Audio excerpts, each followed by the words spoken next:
Raw review time, raw review time. We gonna be doing, but first, let me give you a quick introduction. I know, nobody likes introductions. Boo, boo, boo. Nobody likes these. Let's just get straight to the video. Here's the minute mark. Look, I'll put timestamps in the comments for you, and there's gonna be channel chapters on the video. So there, don't say I ain't never do nothing for you. But I want to do a quick little house cleaning. Let me say this, not on you. Just want to give my thoughts and feelings real quick on the channel, right? I think that, last week didn't go too well for me, just as far as engagement. Um, Engagement was pretty low. Maybe I put out my videos too late in the week, but, engagement and viewership was pretty low. So this week I want to be a bit more timely on releasing things. So that's a me thing, nothing on you. Once a video falls out of relevancy, it's out of relevancy. Nothing I could do about that. I will say that is very important to me, the engagement. I'm leaving timestamps in the description or comment section and on the video. So if there's certain parts of the review that you want to go to or you want to remember where you left off, it'll be there for you. As far as comments, just let me know which segments you vibe with, which ones you didn't, your opinions on the segments, and et cetera, et cetera. And when I'm saying segments, I mean segments of Raw, because it's all going to be there for you. Not really much of an introduction here. Just real quick, got to pay the bills, and I want to thank Hornet for being a channel member. And I got 4 new channel members, and David Williams, Daniel Malcolm, Jared Cross, and Gary24. Salute and thank you for becoming new channel members. Anybody that wants to become a channel member, there's a link for it in the description, and there should be one next to the subscribe button right up under the video itself. So without further ado, here we are with Monday Night Raw for April 1st, April Fool's Day, Monday Night Raw edition. So I want to start this review off with, this is not a shot at AEW. This is not a shot at AEW. Let me say off the rip. First, let me say about WWE. Another great Raw. Let me say something about AEW right quick. See, one thing the fans need to start doing, and AEW as a company should take notes on, is the structure of this show. The structure of this show. I say that because you had your big time star, The Rock, and you had Roman. You was about to bleed this. You was about to bleed everything dry, right? So in my Discord, I said, and I hope that it comes true. I said, you got Rock and Roman. This thing is probably going to be a 2.8 rating they're going to pop, right? But then I said, if they sprinkle them throughout the show, they'll probably end up with an average rating of 3.2 to 3.5. I would not be surprised, even against the elite, not the Elite Eight. Is it the Elite Eight? Yeah, the Elite Eight of the women's basketball tournament. Even against that, I think that they're going to pop a crazy rating. Well, not crazy, but crazy for modern times rating. And here's what AEW should take note on. When you have big time names on your show, you need to know how to make use of them. Ospreay, Okada, and Sasha. 3 people that you brought in around the same time, and you pay them the big bucks. You pay them to sink or swim. WWE, you bring out The Rock, you bring out Roman, you know Cody's going to be back there somewhere, you got Seth. That's your big picture, right? And let me say what AEW did versus how WWE promoted theirs. And I'll even reflect to last week with the example. You have Okada and you bring him out, you turn him heel. Okay, got it. But they didn't exactly promote him like crazy. I mean, if you're going to pay Okada the money you're going to pay him, I'm promoting him all week on social media. I'm promoting him all on that show, the weeks before it, up until the time that he comes out. Same thing with Ospreay. Now, people can say, well, over here in America, we don't really know them like that. So why would we? Because we paid them a lot of money. Same thing with Mercedes Moné. The only advertisement or promotion that she got was, we're going to have big business in Boston come this day. And that was it. No, you promote her until she gets there. I don't care if you're doing vignettes, video packages. I don't care what you do. You put a lot of money into her. You have to promote her till she gets there. Now, that's just on them getting there. Now we got the show to work with. If people are going to tune into the show to see these people for their debut, you have to have them on there, and you have to let the audience know by hook or by crook, they're going to be sprinkled in this show one way or another. Meaning they'll have their one segment, their main segment, and you let the audience know, hey, don't turn because you don't know when they're going to pop up again, but they're going to pop up. So let's look at what they did with The Rock and Roman today. They had them start the show, promoted them all. Matter of fact, they've been promoting this Raw 3 weeks ago. They've been promoting this Raw 3 weeks ago, and on their other show, they've been promoting this Raw for The Rock. Then they started promoting that Roman was going to be there. Oh, now everybody got to tune in.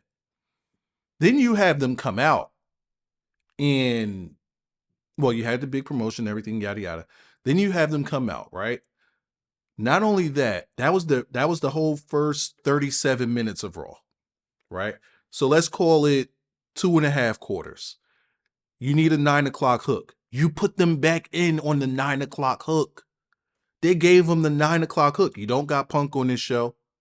You don't really have Drew on this show outside of a little vignette or a promo package that he did. You just got Seth. You got Seth and you got Cody. Those are your Raw guys. Those are your top guys. Those are your Raw guys. You don't have anybody else. Your 9 o'clock, you hook them again with Roman and Rock. And what do?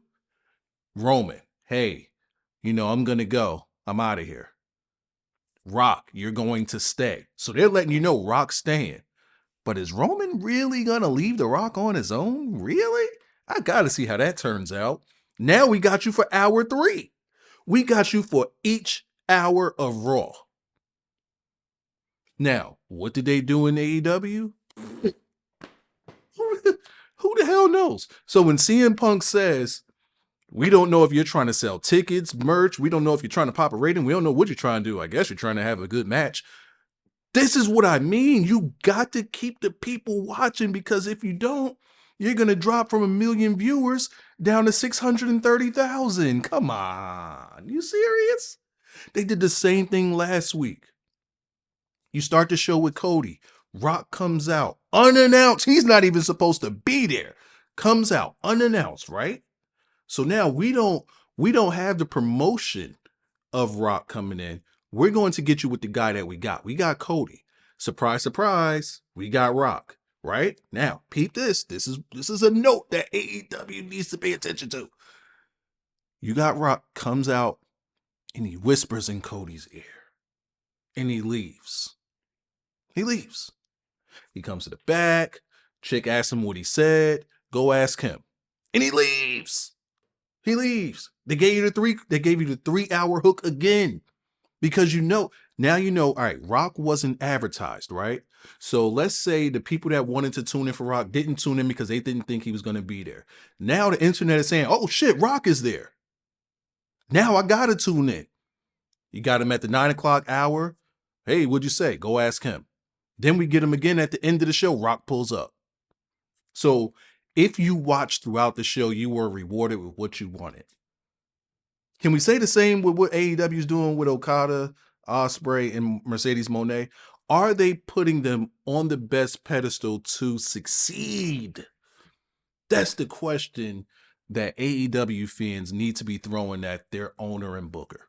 Not at people who try to point out the obvious to them, but to the people that are there that are fucking this up because it's just common sense. It's common sense. Oh.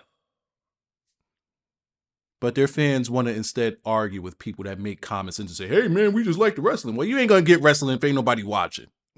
The fuck is gonna go away?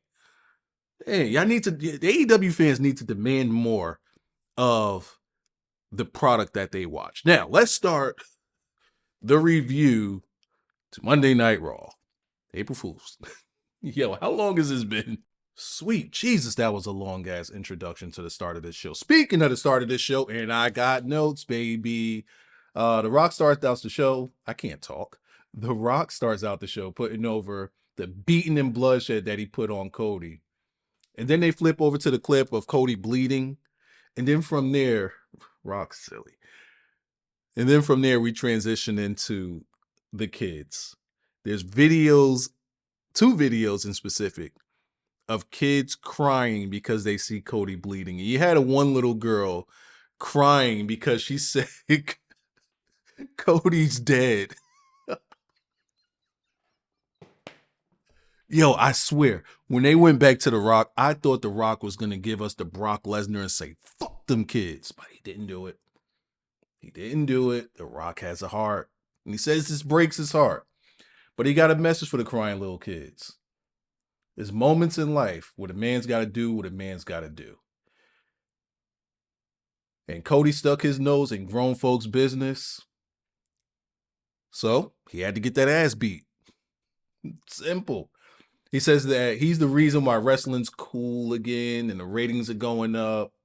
Then he puts over the Brooklyn attendance. And as he's doing this, I'm like, why do they keep giving us shades of Rock being babyface? He's supposed to be final boss. He's cursing. He's beating the crap out of Cody. He's going crazy, but yet he keeps baby facing. It kind of takes me away from things. It kind of takes me out of things when he does that, because it's like he's always trying to save face for his real life counterpart. And it's kind of like when he went on Twitter and said, hey, I'm playing a character. This is where I become a heel on the show. And I was like, that kind of ruins it. And then he goes uber heel.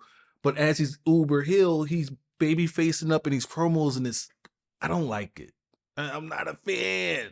I understand, you have to, if you want somebody to put over the attendance and all of that, that's what you got Cody for. Rock doesn't need to do that. Granted, he is part of the board, and the board's excited about that sort of thing. And maybe the board wants to hear it from The Rock because they have investment in The Rock. I get it.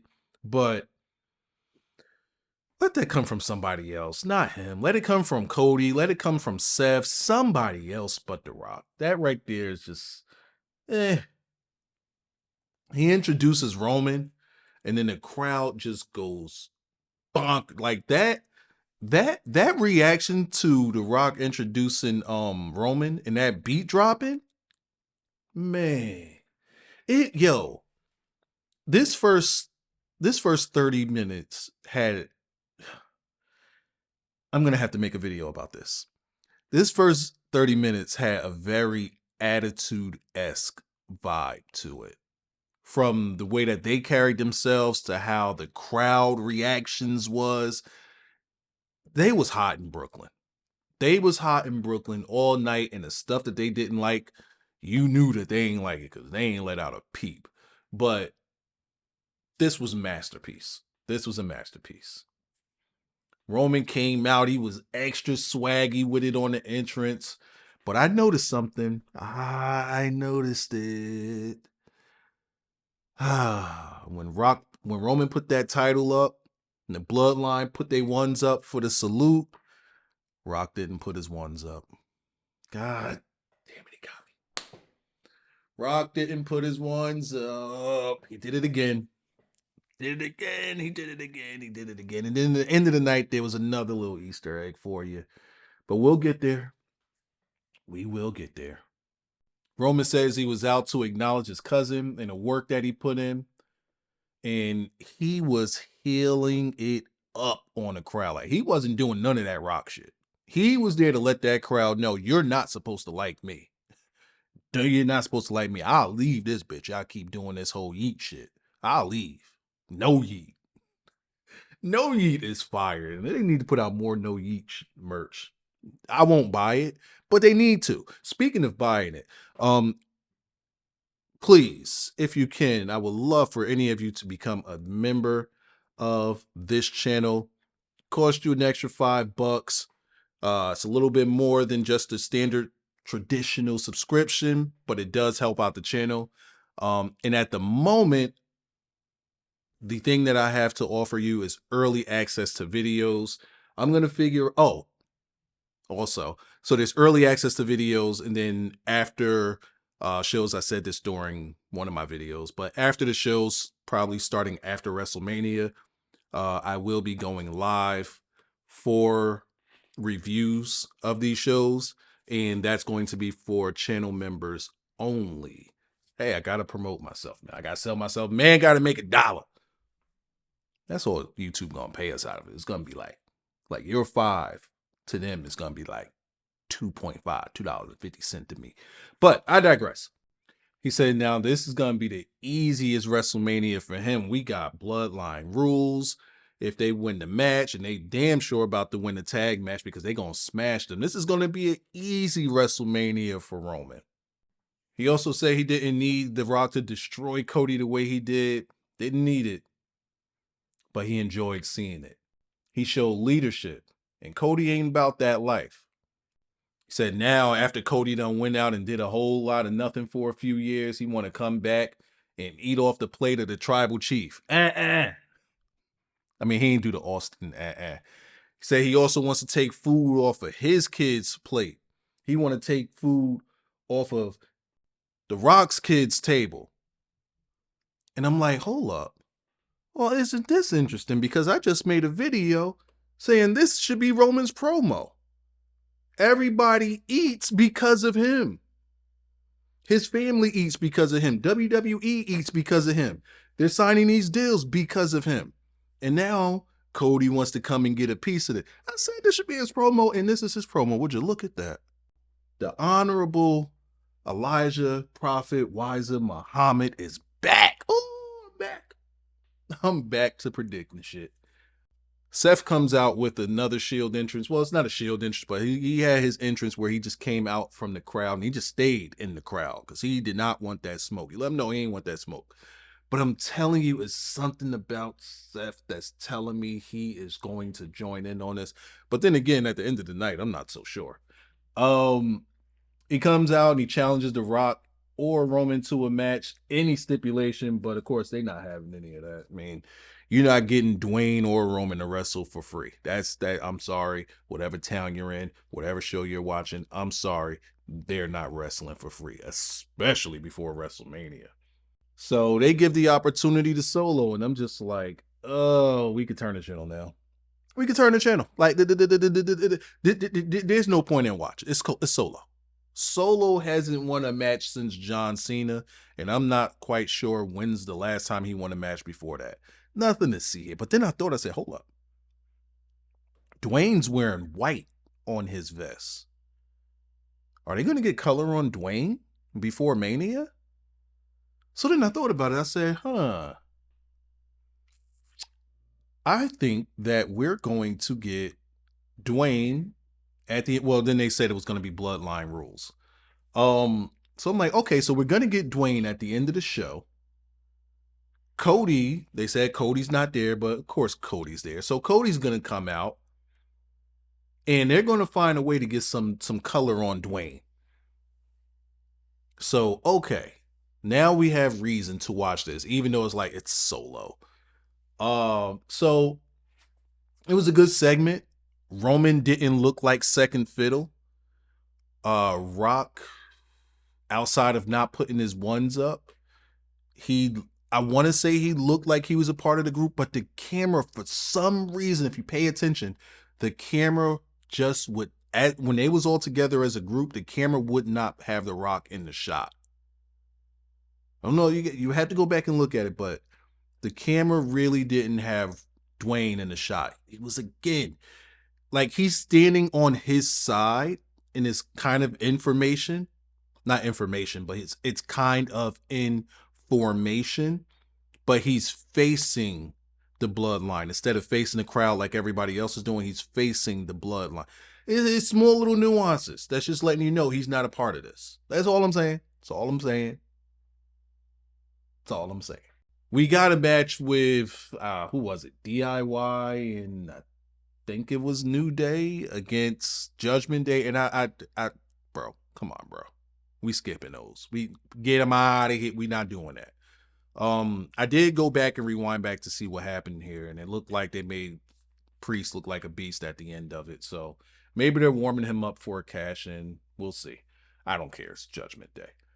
We got Sami Zayn. It was a video package with Gable training him and just putting him through the ringer. And we get to a point where Sami was tired. He was worn out, and Gable comes up behind him and he chokes him. And Sami wanted to like, all right, hey, that was enough. And Gable's like, get up, we're gonna do it again. It's like, bro, I'm done, I'm tired. What the hell? It's like, you ain't got that dog in you, bro. I mean, you don't think I could do it? Yeah, I think you could do it. You just ain't got that dog in you. You ain't got it, sir. Sorry, you ain't got that dog in you. So they have a little prep talk. Sami, man, I'm scared, man. I seen what he did to you in front of your family, in front of other people's family. I don't want him to do that in front of mine, like Roman did when my wife was there. I don't want him to do me like that again. I seen it and I know what happened from that. So please, man, get up off your bullshit. We got work to do.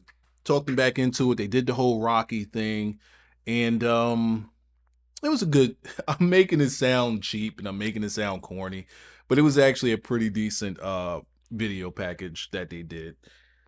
And they brought them out for the match with Sami against Bronson Reed again. Again, a match that this time I didn't really pay attention to. I think I might have paid attention to it more last week, but this was the perfect setup because I'm gonna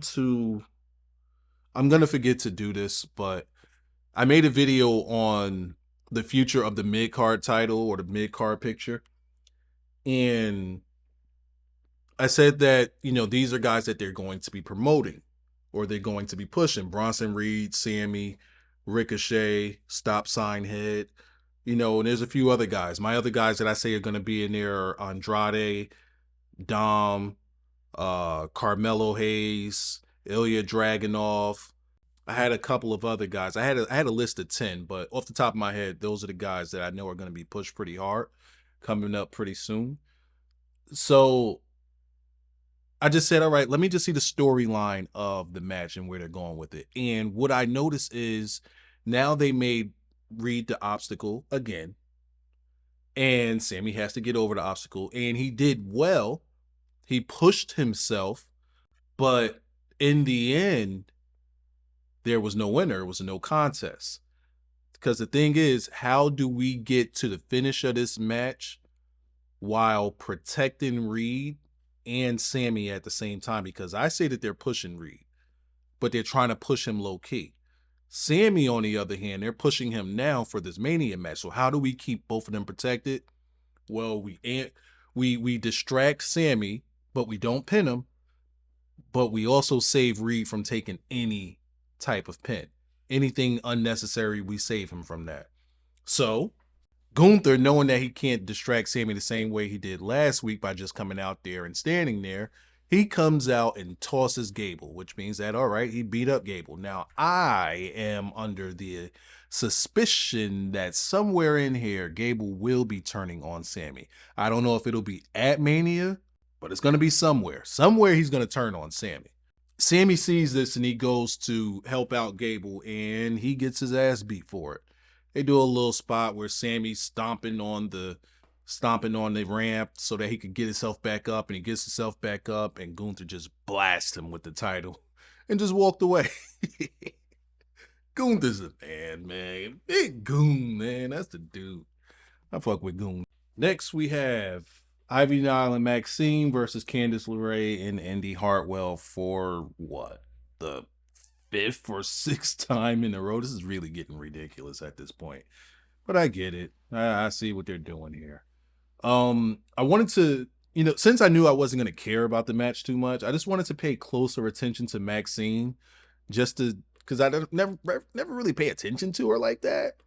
So first thing I want to say is I don't know what these women could do to get a reaction. Honestly, they may have to have Otis around for this. Maybe run like a little love angle between Otis and Maxxine. I mean, I think that both Maxxine and Ivy Nile could benefit from this. I mean, I know that Mandy Rose definitely benefited from this. It took her into a new universe. So we know that it can work. And also by proxy, it should help with Candice LeRae and Indi Hartwell because as Indi, I mean not Indi, but as Maxxine and Ivy Nile start to get over, them meaning Candice and Indi by proxy of working with them should help get something on these women. They just need something for the crowd to sink their teeth into because the crowd does not care about them, about none of them whatsoever.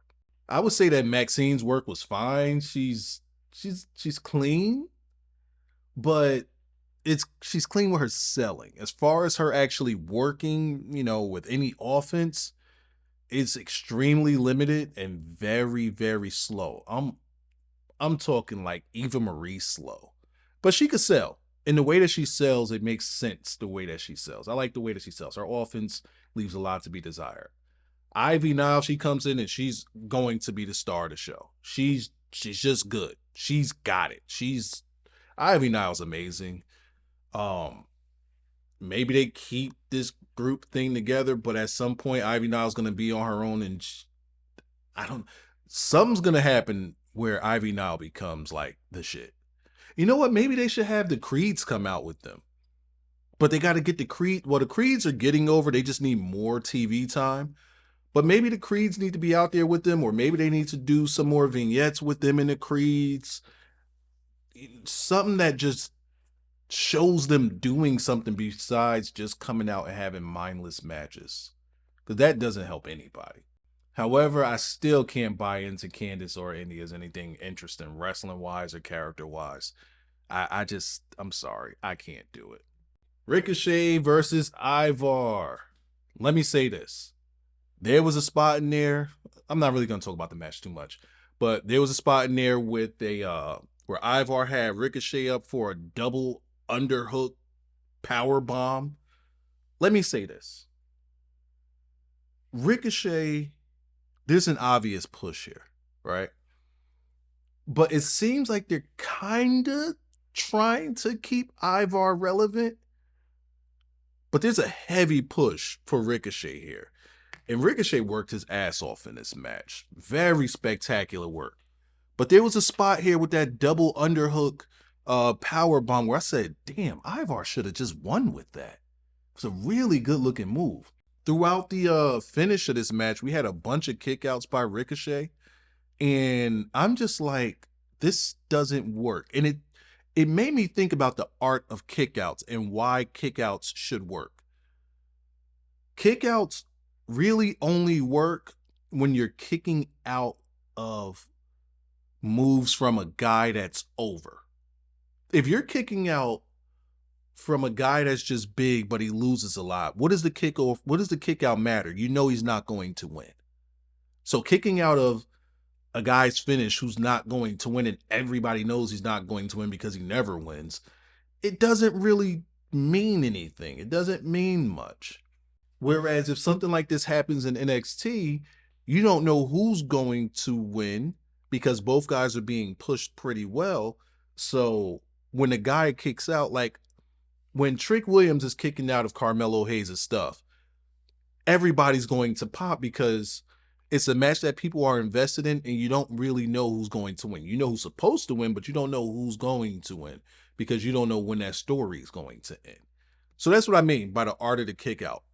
Not random kickouts, but these suspenseful kickouts that they're trying in this match doesn't really work because, I mean, you got a guy that's not over. So, let me also mention this. Pat McAfee has been doing this for a couple of weeks in a row now, where he's calling Ricochet Prince Puma.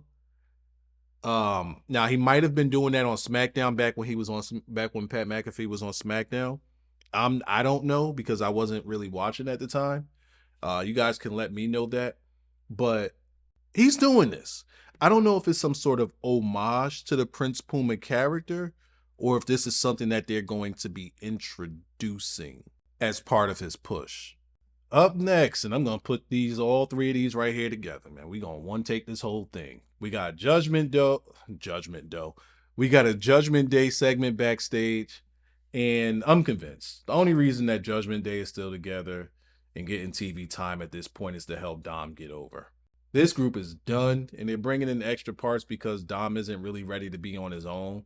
So him, Andrade, Legado del Fantasma, they'll probably be together. And I think that that's a better fit for him for now. Think about this, just from a visual standpoint. I think it's a better fit for him now because as he's progressing and becoming a bigger character, he can't still be around all these people that are just, hovering over him or standing over him. And he's always looked at as the pipsqueak, right?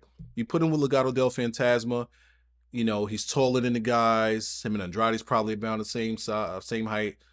He's going to look better, right? He's going to look bigger.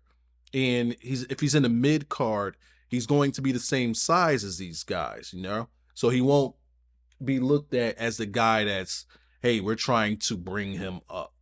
So I think that that's a better fit for him. And I almost want to say the sooner the better. I think this group is going to be breaking up very soon.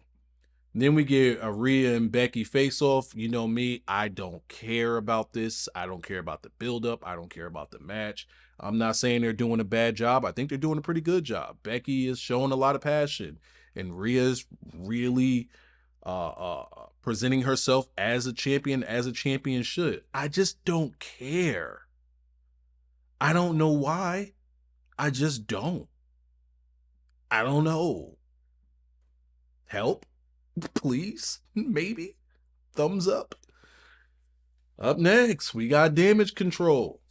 There's absolutely no heat on his team, no reaction. They're just clowns. I don't know how you can fix this other than making them serious. I don't know what to do with them. It's a shame because Asuka, Io Shirai, Kairi Sane, they should be good. They can't speak English worth a damn. I don't know. I mean, make them serious, make them ass kickers, and don't let them speak. Just let them just go around kicking ass. But all this singing, dancing, and colorful and all, it just don't work. Maybe it's what they want to do, but it's not what's working for them. They're better off as an AEW act, to be serious. To be for real about it, they're better off as an AEW. And finally, we have the match with Seth Franklin Rollins and Solo Sikoa. But we talk about the motherfucking gameplay. That match was ass. I mean, all right, let me not say that. The match was okay. The match was good. Solo held his own. And for some reason, they had Seth, their champion, working underneath on the Go Home Raw show to WrestleMania. That ain't good booking. I'm sorry. Maybe they're trying to get Solo over for some reason or another, I guess. But that's not good booking. Have your champion looking weak against a jobber? Before Mania? Huh? Well, anyway, Bloodline rules. And out comes Jimmy. Jimmy comes out to throw some hands at Seth, and out comes the Yeet Man. Oh, God. Jey Uso is just like, he's funny. He's a funny dude. Why he always come out like he about to sneak somebody? But he's in front of everybody. Like the way he walks is like the shoulder drop. Like he really walks like he's gonna sneak somebody in front of everybody. It's funny. So him and Jay go, anytime that Jimmy sees Jay, he is thrilled, yo. He is so happy. It's like a sinister happy, like, yeah, I get to fuck him up. I mean, and he never does, but he just always has that look on his face. And, they go fighting up the ramp, and Jay throws Jimmy into the back, and Jay goes to the back to follow him, and Jay just comes flying back out because now the final boss is here. Rock takes him and throws him into the Tron. Was that the Tron, or is that something? It's called something different now. But he throws him into that, and then he just tosses him into the back like, fuck out of here. Rock got a good throwing arm, It's kind of funny.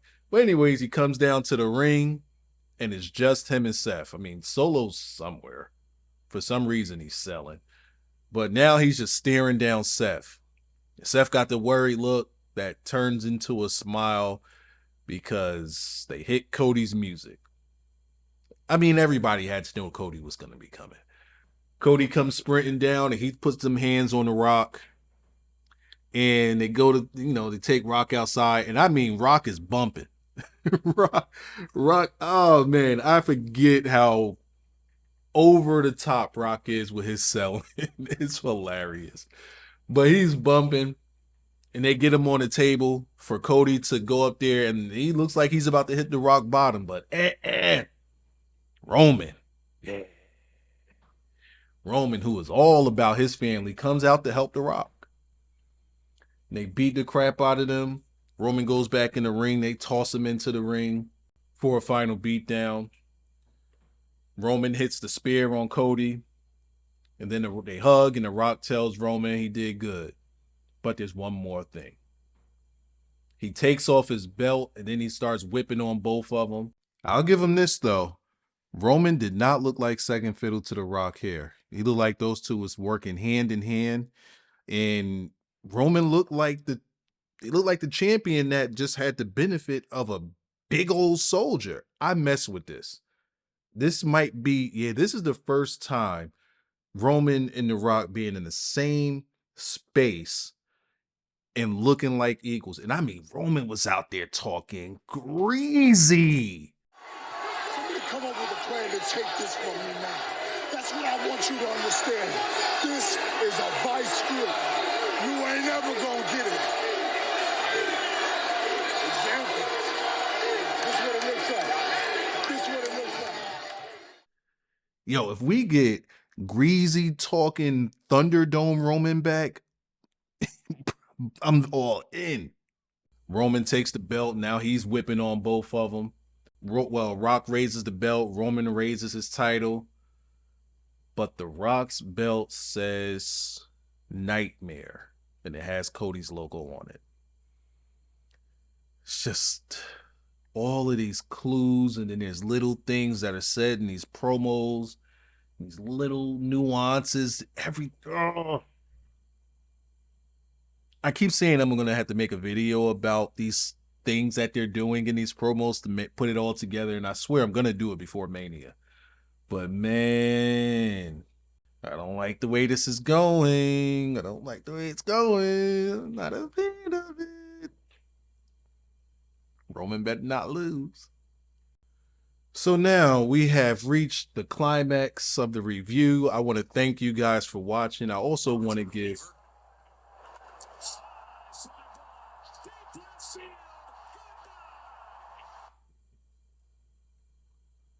Okay, then.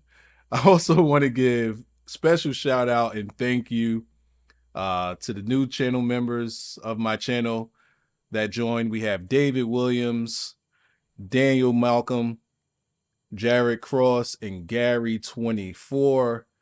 Thank you guys for becoming new channel members. And of course, Hornet, who's already got his 2 weeks in. He put in his 2 week. He ain't putting a 2 week notice, but he's already been a channel member for 2 weeks. And also a total of 36 months for Hornet. Sweet Jesus. Thank you guys for becoming channel members, because as usual, this does greatly support the channel. And just overall helps build the confidence in me getting back into this thing, man. I'm really liking the support. I will say last week was pretty tough with interaction and engagement, but I'm hoping that this week is a bounce back week for all of us. I appreciate you all. If you're new to the channel and you subscribe, let me know down in the comment section that you're new. Salute to you, everybody that's returning as a regular. Let me know. Salute to you. And just give me your thoughts and opinions on this review. Whatever you like, didn't like, agree with, didn't agree with, let me know in the comments section down below. And until next time, peace.